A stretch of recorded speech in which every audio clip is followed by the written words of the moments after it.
Welcome back already. Time now for game number 2 of our opening series for the European qualifiers of the Dota 2 Asia Championship just an hour ago, reaching over $1.5 million. I'm GoDz, joining me as KotLGuy.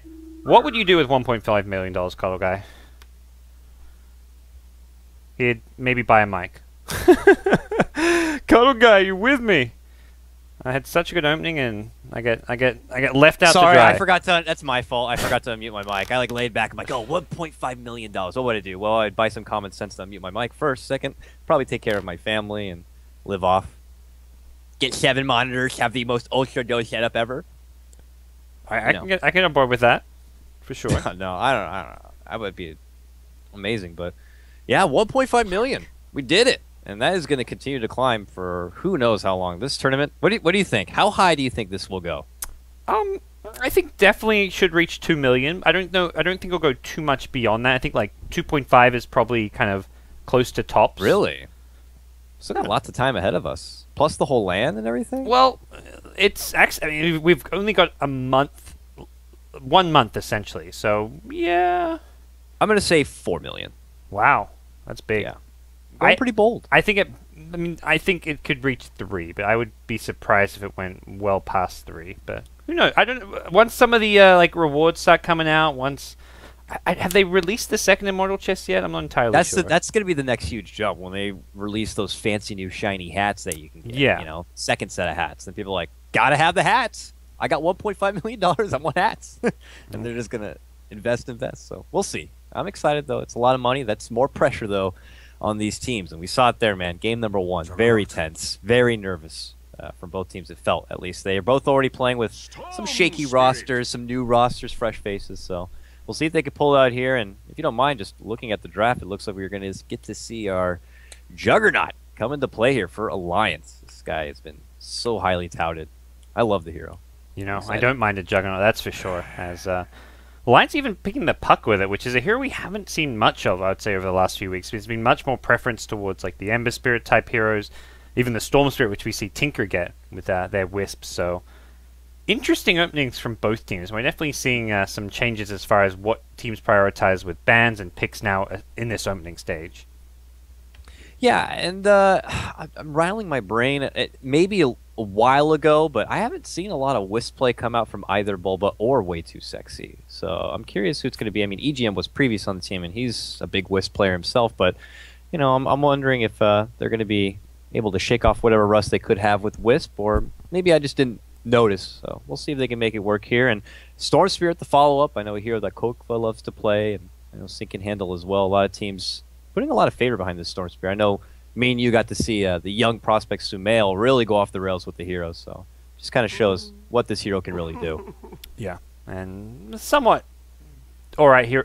I don't know about counter to the puck, but you get that timing where you have the Orchid. If puck doesn't have a Yules, he's in a lot of trouble against the Storm Spirit, but Orchid good against the Jug, the puck, having that silence lockdown. It's going to kind of force him to itemize in a very defensive nature. Puck needs to go Yule Scepter, Jug will probably want to go for a Manta style.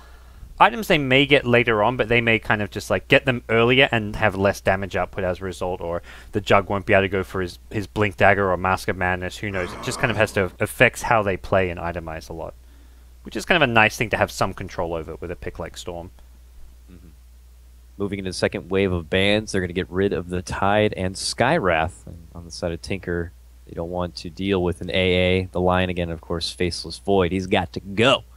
So moving forward here, I'd imagine Alliance maybe building up even more mobility for themselves to prevent, even if a relocate's to come their way, they can disperse and kind of re-coordinate themselves into some sort of counter attempt. So we'll see what the options are going to be there. Witch Doctor used to be a popular pickup to go against someone like Wisp, just because the cast being able to work out so well. Maybe even a Lich.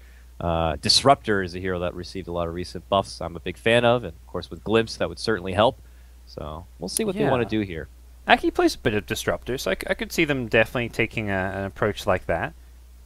They're definitely thinking this is maybe like a Storm Wisp kind of duo to some extent. I mean, obviously less so for the relocates, more for the lane stage, because they're not banning out any of the Tinies, the PAs, these kind of the obvious Wisp partners right now. Yeah, there's a lot of pool left for what potentially they can put this Wisp together with. Vengeful Spirit going to be grabbed third. I mean, really, mean, what can you say about the hero? Many consider one of the best, if not the best support in the game right now. You get a little bit of everything here. The minus armor synergy brings, put a medallion on her, and you got easy Roche, and they're already on Dire's side, so that certainly helps. The stun, nice range stun. Her aura scales beautifully well into the late game, and of course Swap is so good both defensive and offensively. She's got so much utility there, and well, the hero overall has a pretty high ceiling for being late game. So, what is there to say that Vengeful that she can't really bring to the table? So. Yeah, it makes me think. I mean, you could still run Jug for the physical damage here, but like you see the Venge on the Dire side, you're thinking like, what do you want to take her fast Roshan with? Like get like a Terrorblade type hero, a Drow Ranger, but Jug himself has decent physical damage, and especially if you go a Lifesteal type build, you can take a pretty fast Roshan using the Wave of Terror, the Vengeance Aura, and all that. So good against the I mean, the Storm can always zip after the swap, but that's at that point like you kind of calculate your mana cost for the initial engagement on whichever core hero you go, and if you swap that hero out, Storm doesn't want to then use another big chunk of mana to follow them as well. So I like having the defensive capabilities against the Storm Spirit.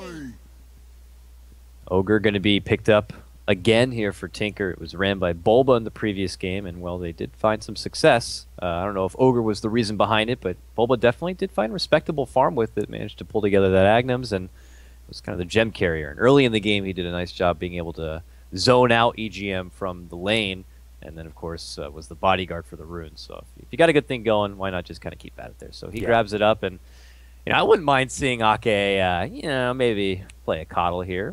What's the hate on the Mana Leak against someone like a Storm? A hero who wants to be high mobile? Mana Leak could stop someone like that. I know they don't play the hero anymore, but he's like, him and Puppy are like my last hope for potentially playing the hero. But You need to put your faith in Ice Frog. Before TI5, KotL I think will receive another buff, and he'll get that Jug factor where he'll just keep getting buffs. Yeah. They're finally like, wait, this hero is ridiculously good. I don't think the recent buffs made him all that more viable. I think they were kind of. It was the most recent ones, and I should know it, of course. The Chakra mana, you can use Chakra a bit easier. The Chakra magic, and the Mana Leak is just as good at level 1 as it was at level 4. So the Blinding Light, I think the way it like the duration or something got changed. Yeah, one more second. I think it's up to 6 seconds now. That's to me is like a non-factor almost. Like that's. I mean, there's situations where it will come into play, but that to me is like one of those like, I don't know, +1 armor buffs. I guess I feel like a +1 armor buff to KotL would be better than that Deafening Blast change. Yeah, that's how I feel about that. The spread of it, which could always help, but yeah, there's definitely just way too many good options out there, and they've already have a kind of a selfless support grab. It looks like with this Vengeful, because they followed it up with the Sand King here, who's definitely a lot more greedy here. So as far as supports go, but I mean, Sand King, great team fight. Excellent gap closing, so no surprise. I love the hero, and now Centaur going to be picked up here for Team Tinker as their potential offlane grab, a tempo controller in his own right, but we're missing that heavy assault, the big damage dealer here. This could potentially be the 5th grab on Tinker for Qualifier. I feel like running the Storm safe lane and doing a Wisp +1 mid is a nice approach to take here. That's what, Tiny gets banned out. The PA's still there, the Chaos Knight's still there. PA is a great option because they already have Ogre with the Bloodlust. I would be very surprised if they don't go PA, to be honest. I mean, there's Evasion not crazy good this game, but it's still, I mean, PA is still, I think, really nice choice here for sure. I guess Jug would have to alter a bit if he wanted to get an MKB. I mean, it could just be a Wisp plus Storm mid, because Wisp will be stacking up maybe neutral camps, and Storm good at farming those neutral stacks, Centaur good at farming them as well. Let's see what Tinker have in mind, though. But I think could also be the safe lane Centaur. That's another thing we sometimes see come out. But as far as offlaners go, there aren't many kind of big ones left in the pool. Yeah, Timber, Bristle, Omni Knight it's so funny. Omni Knight in the North American scene is first pick, first ban worthy all the time. Yeah. Over here, we don't care about the hero whatsoever, and they don't like to get it. So. I don't know. I wouldn't mind an Omni every once in a while, but I don't think it's a hero Alliance one. It doesn't. Repel is okay here, but there's no use for a GA for them. No, I think they're looking for a potential offlane, unless this is going to be a puck offlane. But it is a Terrorblade there, so they are going to take advantage of that Dire side. Yeah, synergizes really well with the Venge. Does put Jug or Puck in the offlane and one of them mid. May even go like Jug mid, depending on what Tinker last pick. If like it's some Wisp plus kind of Initiator hero, Jug can stay alive. Jug and Puck both have defensive capabilities there. But I think one of Loda's best heroes, and Meepo last pick for Tinker. Now we're talking. All right. Well, I love it. I love it. I'm hyped now. Not that I wasn't hyped already, but $1.5 million. Let's do it, boys. Meepo. Going to be pulled out here. It's match point right now for Team Tinker. They're already up one game here. Game number 1. It was long and drawn out. Very sweaty. But eventually, Qualifier managed to throw together a beastly Medusa, and they took it home. And now it's Alliance with their backs against the wall. They need a win here to take it to a game number 3. We'll see if they can do it. All right. Well, we'll introduce our two teams to start things off. Leading 1-0 on the Radiant side, Team Tinker. Going to be running the Centaur for Arise, or currently named Jason. In the offlane, middle lane is going to be Sing Sing on a Meepo pick. In the bottom lane, Bulba going to be on the Ogre Magi Wisp, or Io being played by Way2. And Qualifier going to be playing a safe lane farming Storm Spirit. On your dire side, we got the Alliance boys here leading out this charge. It looks like my nuts on the Sand King could potentially scout out Arise here. This is a full man move here. Loda on this Terrorblade right behind will be able to scout him out. He's going to quickly level the Q. He does. Oh, he quick levels the Q, but doesn't get it. Now has to walk away. Ake right in front of him playing Vengeful. Potato. Bit awkward. AK. Yeah, it was very awkward. My nuts had boots too. He could have he could have closed the gap with his boots, because Arise did not have boots on his Centaur, but I think Loda thought he had the range to get a reflection off. They're arguing, I think. I don't want to get too deep, but they're definitely not happy with how that went. Sand King went up to the north a bit near the secret shop, and he was just out of range. He got body blocked a bit there by Loda, so maybe slight miscommunication, but not the end of the world. But a first blood early on for any of these series is just fantastic. Yeah. So with that, Ake on the Vengeful. If you didn't know and you're just tuning in, Potato is EGM, formerly of Team Tinker, now back with his old friends on Alliance, playing the newly setted Juggernaut. And of course, that leaves their recent stand-in, because Pycat is not going to be here for this first series. It's going to be Nikwa playing the mid lane Puck. Alrighty, well, we'll see.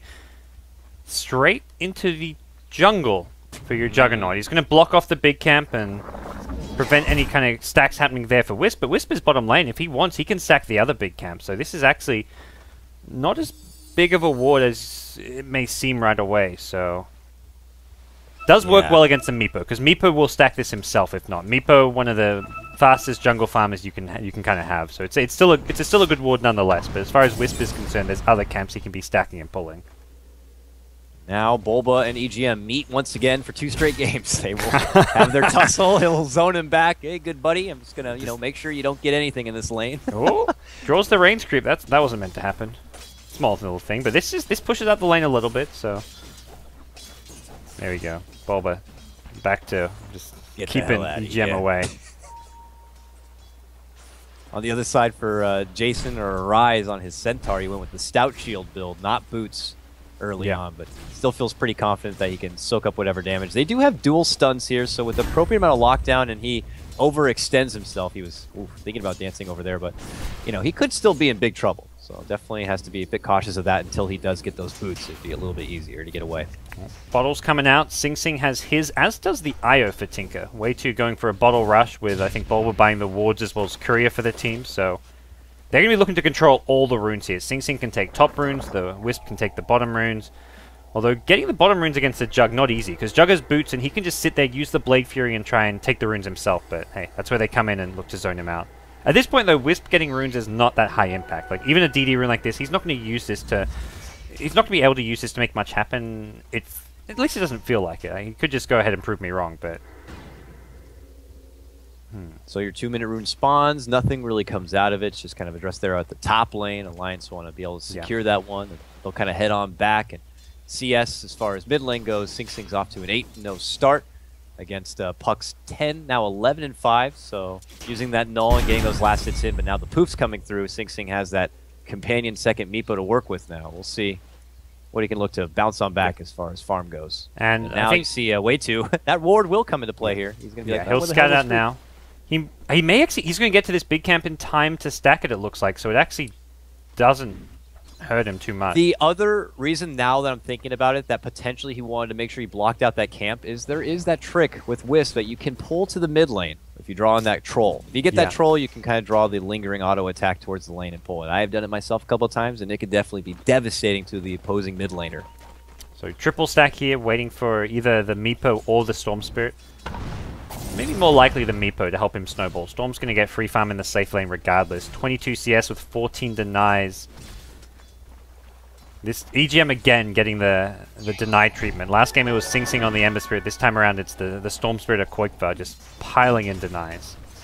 Well, EGM's familiar with this last game on his Void. He had a rough start, and eventually he just kind of was persistent, waited it about, and Alliance got a lot done elsewhere. Top lane, they are getting more done. They're making it go in a rise. 1 stun, 2 stun. Did they have the burst? Not yet. They're trying to avoid out the stomp. They fake once, they fake twice. 3 times it does catch, but by then, he's eating so much damn damage. Loda wants it. Oh, was he prepping the attack there and canceled it? It looked like it. I think it partially cancelled, but maybe partially got fogged there, but 7 HP. So close. Ooh, that... I'm sure there was some Stout Shield procs in there helping keep him alive. And so we will see the 4 mate runes come out. Puck gets the top one, and it looks like Wisp going to get the bottom one. Could leave it for the Meepo, but Sing Sing's pretty healthy in the mid lane. No first blood, though. That would have been an important first blood to get, especially if Loda can get the last hit. He needs to kind of keep up and farm with a Meepo who's going to have a lot of jungle stacks for him. And speaking of Meepo, maybe a gank coming his way.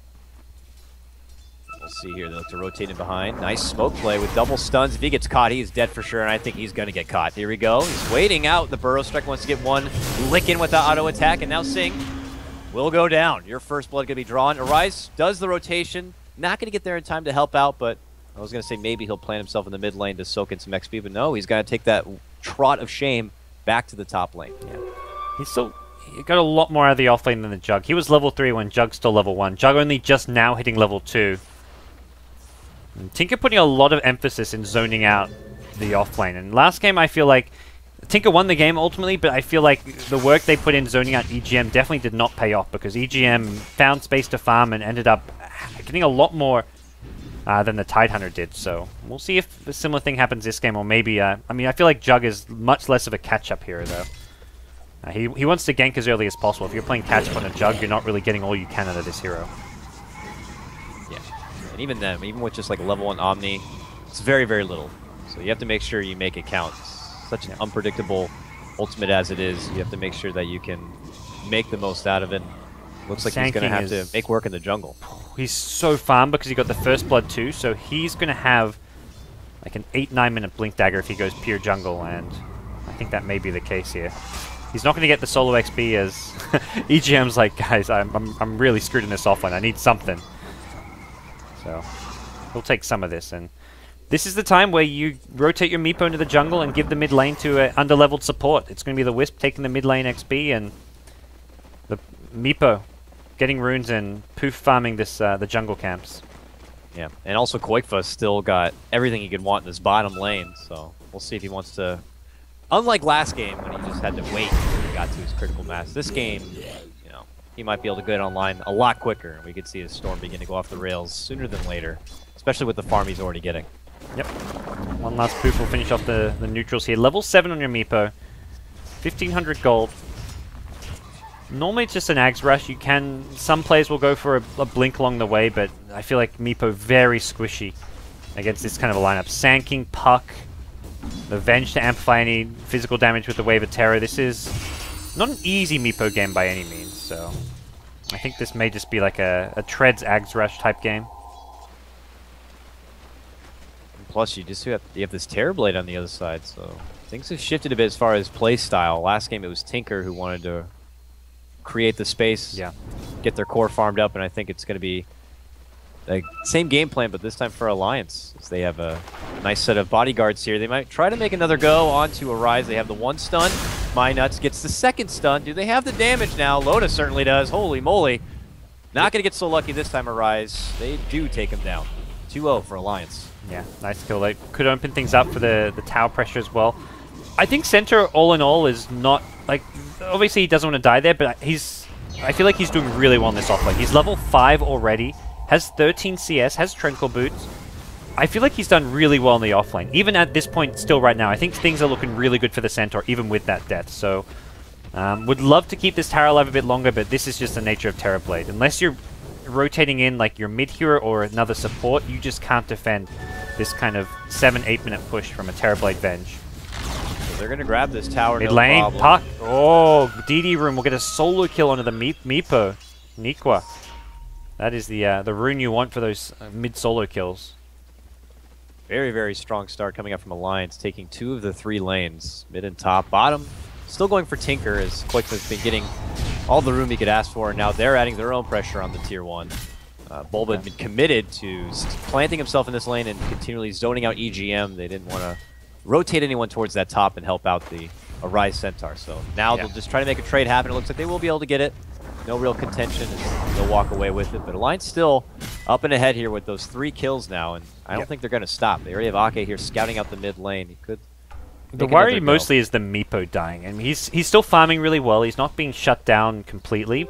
The tier 1 top tower being taken, Jason dying once on the center is not a big issue because the lane pushed out so far that he's almost level 6 now.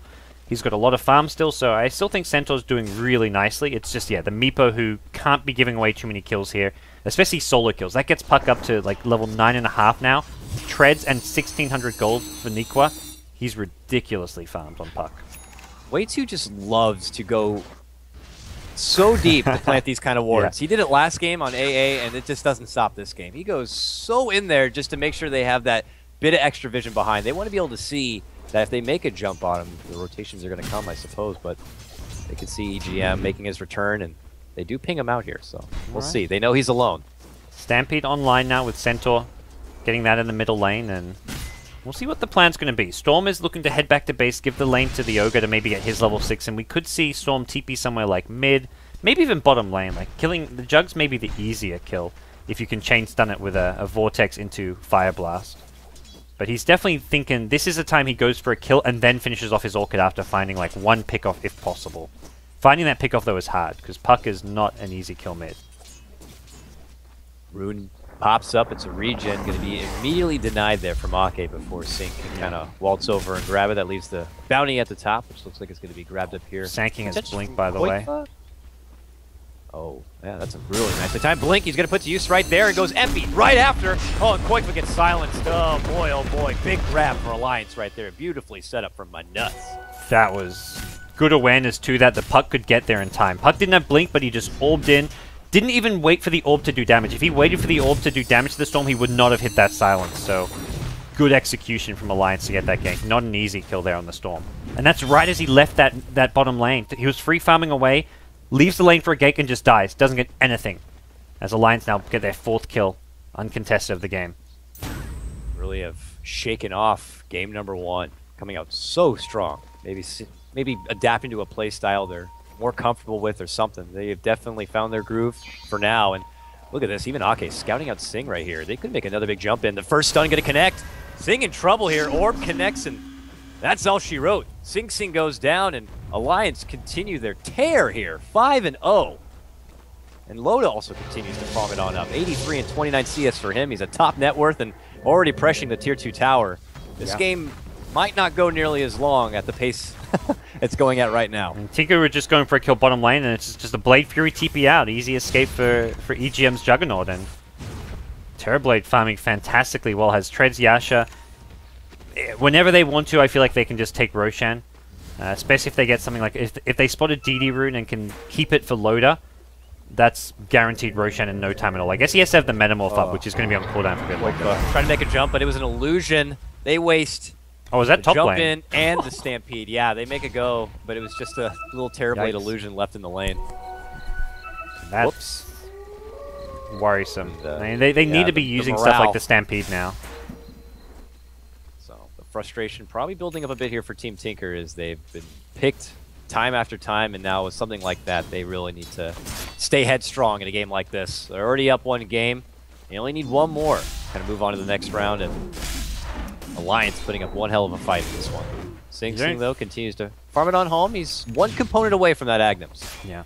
And for Meepo, playing like a more defensive, farm-oriented game is fine, but you don't want to be playing a game where you're under-leveled compared to the Puck, who's a full level and a half ahead of him, as well as under-farm. Like, Meepo can play defensive jungle, not really help out the team kind of Dota, but only if you're top farming and kind of top level in the game, or at least on par with the opposing team's main core hero. But that's just not the case right now for Sing Sing. They're going to go for a kill mid lane. Sing Sing's dead again. Here comes a blink, Epicenter, Burrow Strike. They're going to make sure they get it using the Epicenter. I think the Burrow Strike alone would have been enough, but hey, why not? Wow. A kill onto Sing Sing right now is a huge kill to be getting. Yep, and that's going to prolong his Aghanim's even further. 0-4 right now for Sing Sing. It has been a struggling game for him. He continues to get caught out and picked apart here in this mid lane. Alliance have great ward coverage in the area, and while they do have this one Radiant ward here to scout out, it's just not enough with Sand King hiding behind and Puck able to just kind of close the distance and initiate so well. Just works out so nicely at this point for Alliance that they don't even need to have Loda involved. The 4 others, and maybe not even EGM. This has been pretty much the Ake, Sand King Puck show. Yeah, absolutely. I mean, Loda will get involved when their kills are happening at his lane. Otherwise, he's not leaving the jungle / top lane. Jug, we haven't really seen leave the bottom lane too much. He does now find himself in the mid lane, but this is just like a lane to farm for him more than anything. So, Dagon Rush possibly coming for Puck. Maybe just a Yules. I feel like, okay, he's got the Null, the Staff of Wizardry, but he's going to have a Yules before the Orchid is maybe even up. He's going to instantly have at least a counter for the Storm Orchid initiation, if that's going to be the build. Yeah.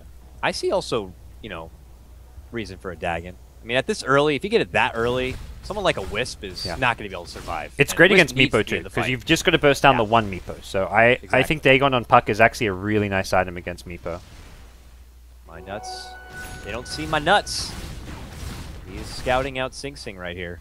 Oh, man. And Puck is back in the mid lane. He's going to blink across. They're going for this kill. They have coil too. Yeah. He just comes out. Hey, how's it going? A couple auto attacks for you. 355, and he's down again. Oh my god.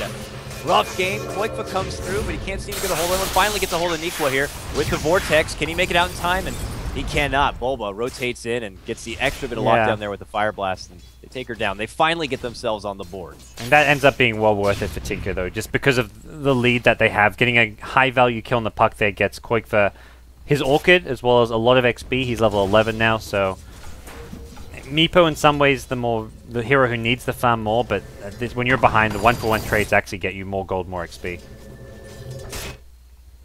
Loda has a Manta style on his Terror. It looks like this is the roast. They've got smoke. They've got the Metamorph. I think they're smoking to Roshan with this, and the Healing Ward as well makes this very easy. Blaze it up, boys. Boom. There they go. It got spotted. The smoke got... EGM wasn't on the high ground. The other 2 heroes were on the high ground, but... Those way 2 wards, man. The thing is, you see that smoke, half the time you're thinking they may be coming to gank us. Half the time you think, okay, it's Rosh. Well, even if you know they're roshing, look how fast this dies. They didn't even need to smoke for this. With Medallion, they just killed this in no time at all. I don't think that the smoke was necessary when you look at how fast they killed that off. But hey, better safe than sorry. Still Metamorphosed. Holy bully. Now they just go right to mid. They ping it out. It's already very low here. Alliance just pick up one after the other here, going down the list of to-do. Tinker. I don't know. They're going to have to consider whatever plan B could be, because their early laning phase did not go at all if they were expecting. 400 damage with the DD Rune Metamorph, but it looks like time to back off now. Actually, no, they're going for another smoke. And it gets pinged out again. Second smoke in a row under an Observer Ward. Doesn't seem to bother Alliance, though. They've still got a massive lead, and this is just going to get them a tier 1 bottom tower. Tinker have to... Thing is, even when Tinker see these smokes, it's not like they can use that information to get an advantage. All it means is they can hug their towers and hide off the map and not get ganked. It still works out for Alliance. It's keeping them away from the farm and away from the lanes, and they're happy with that. So. Yep. Looks like they'll siege out briefly here in the bottom lane, sending My Nuts towards the top. Could get in a good position here with the early TP. Yeah. It's daytime though, so he can't really get into these trees which he'd like to be in above the tower.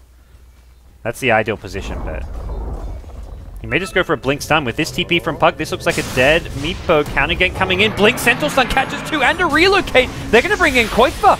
The turnaround is real. Minot, Sing, and Sandstorm. Nothing to cancel this, but some poof damage will get a second kill for Tinker. Great bait at the top lane. They saw it coming, and we're ready with the relocate, and more importantly, the Centaur Blink. Well, on the way back, they do manage to take down that Wisp on his return, but yeah, great bait, beautiful positioning and setup. They waited patiently for that. They saw it. That jump in stomp relocate was just a rain on the parade there for Alliance, and Tinker throw together a nice couple of kills for themselves, but still, the cores on Alliance continue to farm it on up, and Tinker managed to throw together another Tier 1 tower for themselves. Yep. Well, small things here, and Meepo, one of those heroes, is he just suddenly will catch up in no time at all. Like, the Ag Sept, he can farm so much of the jungle at once, and uh-oh. Creeps in, once Ake jumps in, Orchid's going to be there, but so's Potato. Still with Omni Slash, it's only level 1, but yeah, Ake gets caught out there from Arise. Now it's going to be the spin out here. For this. And the jump comes shortly thereafter. I don't think you're getting away, EGM, and he will get bursted down. Quakefa grabs another kill. Meanwhile, up and above, they're making it go on Bulba here. My Nuts leads up with the Burrow Strike. Here comes the Orb. It's a little too far, but they do catch the coil onto him. They're committing for the big boy. Can they bring him down? They certainly can. It's going to be Sand King who does grab that kill with the Sandstorm. But here comes Quakefa from afar and can't get a hold of Puck before he blinks away. Or can he? Jumps again. Oh, he's got the regen. Like, this is not cost-effective mana usage, but with a regen room, why the hell not? Yeah. It looked like he was doing crazy things, but not the case. Loda has that first ultimate orb, so looks like he's going right for the Scotty. This is fantastic timing of farm for this Terrorblade. Well, Sing Sing now boots of travel. He's just looking to play for the late game, have that mobility around the map. It's probably much less so for the ganking, but more the mobility where you can kind of farm pretty aggressive on the other side of the map. All your Meepos get that boots of travel effect, and well, we'll see what Tinker can do with this. They've got a lot of global presence between relocate, boots of travel, and the Storm Spirit Ball Lightning. They don't know which one though. Oh, they see the one running back. Figuring, it might be him here. Quakefa's still toying with the idea, but if he goes now, it might be too it's like you commit everything and you get an Aegis at most, and then there's like a counter initiation from a Sand King Puck. So I don't see any way they try and go and load it unless there's every other hero showing on the map and they know 100% he's alone. Then you try and take out the Aegis. Oh, the other Tinker boys are bottom lane. They jump in. They can't catch Puck with the stun instead. It's going to be them bursting down Sing Sing. Beautifully done. Quakefa, though, comes in with a relocate and is able to clear out and take down a kill of his own. The Puck drops and my game freezes. Well, lag spike, but no, Quakefa gets a double in the end. Yeah, I mean, Quakefa continuing to get lots out of these fights. He's just reached this timing where this Orchid and having the Wisp to kind of sustain his mana. He's always finding these kind of high-impact runes as well. Alliance are struggling to do with the Storm Spirit. They haven't got... I mean, they've got the Blink, Puck, Silence, and the Burrow Strike. And normally that would kind of be enough, but it just doesn't feel like it so much this game. Tier 2 mid tower, is it going to get denied? They want to kill off the illusions, and they do. This will secure the deny, so... Good play from Tinker to get that deny. In a bit of slideshow Dota here. Hopefully this fixes itself. Okay, alright, we're back underway. But yeah, Tier 2 will drop here. While it looks like Tinker finding their groove back into this mid game here, finding the kills going from what was a 7-0 lead for Alliance. Now they're back up 7-10. They're still finding a lot of objective takedowns here. It's a Terrorblade after all, and he has tremendous farm. Still just very, very scary. I feel like Meepo's just too far behind. Like, he can farm all he wants. Centaur? Oh, wow, it got very low there. I was like, is there a gank I'm missing now? But, like, Meepo can farm and do catch up all he wants, but late game, there's Burrow Strike for an AoE stun. You've got the AoE silence of the Puck, and just Terrorblade, all his illusions, he can just burst down one Meepo so fast with physical damage combined with the Wave of Terror. I see this being a really rough game for Meepo. I think Meepo may just be more focused on like split pushing and avoiding fights for the most part this game. Oh, the relocating. They want to get hold of my Nuts as he blinked out, and they do get a hold of him. Orchid is going to silence him up. Vortex pull back. He goes down, but Loda also finds a kill of his own, taking down Sing Sing. Now they go towards Ake. They got him in the crosshairs here. Stun's going to catch. Going for 2, and now it's on Quakefa. Quakefa will get taken down. A double kill for Lotus Terrorblade. Potentially a triple here as they're going to run down the Ogre. Can they give it to Loda? Oh, they certainly can. Yummy, yummy in my tummy, he says. Triple kill for Lotus Terrorblade here. The Terror continues with that Scotty already complete. He already has 2.5k. Holy crap. Yeah, like having Scotty at the start of that fight, and we're 22 minutes in. Manta Scotty with 2.7k. Probably see Butterfly, unless if he wants to like just be more teamfight centric and go for the BKB, but I think Butterfly, for the sheer amount of push power he's going to have for the illusions, is just going to be able to help him break the base here. But he has they're going high ground in 7 seconds. I think they want to make something of it. Yeah, they've still got ultimates. Like the Epicenter especially is a pretty high impact. Healing Ward coming up soon, so they're going. defending is not easy. Oh my god, watch this tower drop. No they glyph even. Don't have a glyph. Just the illusions are going to be able to get the job done. I think Alliance are going to look to wrap this game up pretty dang quick if they want.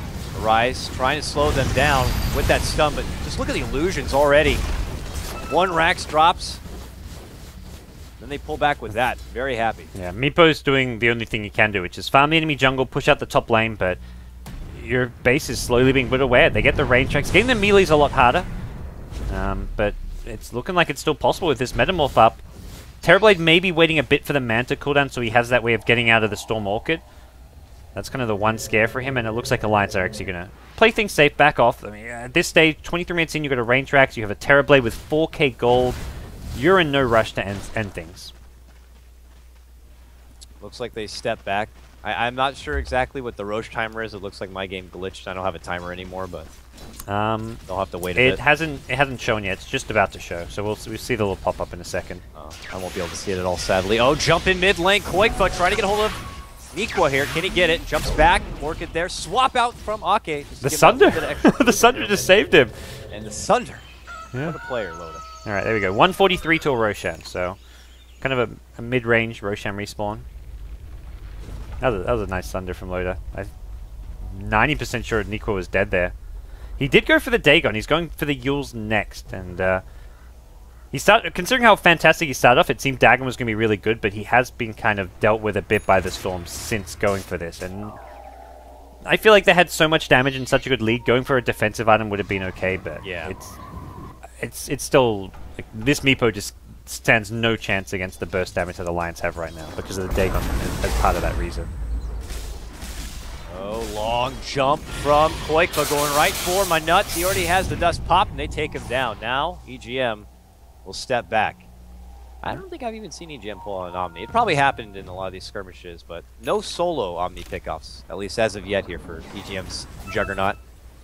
Could have been on reserve, but yeah, he's going right for the Agnums after that Mask of Madness, valuing that Omni slash. Considering the Alliance's position, it's been a very quiet Juggernaut game, but he's been creating, like, he just distracted the supports. Again, like, they put a lot of emphasis on zoning out the offlane, and basically both supports being committed to that in the early game. I guess Wisp was doing some stacking, and I don't know what, I mean, I think it's the right move and all that, but it's still like we're in a position where this Jug is still managed to catch up on farm despite being zoned out early on. Leveled up and above all of the ones who wanted to zone him back, and here comes Big Daddy Loda with a heart now. Yeah, 3k oh, HP. My God. Yeah, just make things a bit harder for Tinker to take out these illusions. They've got pretty bad illusion clear. Like, the Meepo's good with poof, but that means he has to get in there, and if he tries to poof illusions, he's just instantly dead. So there's not good illusion clear. Center has to blink in for the double edge or stun if he wants to go on them. Is that a Mega Creep? Because it's dead like that. Did Roshan like swap places one of these Granite Golems or something? I don't know. I thought they were doing the Ancients there, but I guess that was Roche. So they take it down. My timer's back, so I'm happy about that. But Alliance, man, this is their game. As they push down bottom, they want to finish what they started. With that extra life, it's certainly a lot easier. Loda can just kind of waltz himself in there. Oh no, he actually didn't have the Aegis. They handed it over to Loda makes the right move, doesn't use the Metamorph for Roshan, holds onto it. Yep. So he'll have it for this high ground, and I think they're going to go not just for bottom, they're going to swing mid after this. Immediate Glyph jump in from Arise, does catch the stun. Loda is going to be forced to pull out a Thunder here, but he's getting locked down. Oh, big jump in, Epi, Burrow, and there we go. Alliance clean house, 2 immediate buybacks from Team Tinker, but the racks are already gone. What a jump in coming out from the Sand King. My nuts. It was a cool idea from Tinker. The plan was, let's kill Loda because he didn't take the Aegis, and they were going to do so by silencing Aki. They silenced Aki, didn't even attack Aki, because the swap was the one thing that would have saved Loda there. So it was a nice little attempt on Loda's life, but just too tanky with the Skadi how to Tarrasque. Now on mid lane, the rack's about to drop. Another Burrow, and Tinker have had enough. They throw in the towel, and we're going to a game number 3, gods. Alliance make quick work of Tinker in game number 2. Yep. The Meepo pick just not really working out. End of the day, the kill on the Centaur early on, like, Centaur did well in the top lane, but the supports managed to just swing mid, pretty straightforward, just smoke gank, flank the Meepo, kill him, and there was no protection for the Meepo. They didn't have a support who could really sit behind him like an Earthshaker or any kind of high DPS hero that could go for counter kills, so it was just really easy for Alliance to just win that mid lane. Yep, and it looks good. Once again, they withstand the early onslaught. They go off and load him, man. His Terrorblade, obviously MVP for this one. He's got 842 GPM for that, and makes easy work of the Tinker base. Game number 3 gonna be coming up momentarily. I'm excited, man. This is just our first series of 2, or actually, but 4 all day. Yeah, we got 4 all day. We'll be covering these first 2 BO3s and then handing over the reins to LD and I think Zairi today. So stick around, guys. Plenty of European action here today on the Beyond the Summit stream for the Dota 2 Asia Championship. We've got Game 3 coming up, and stick around.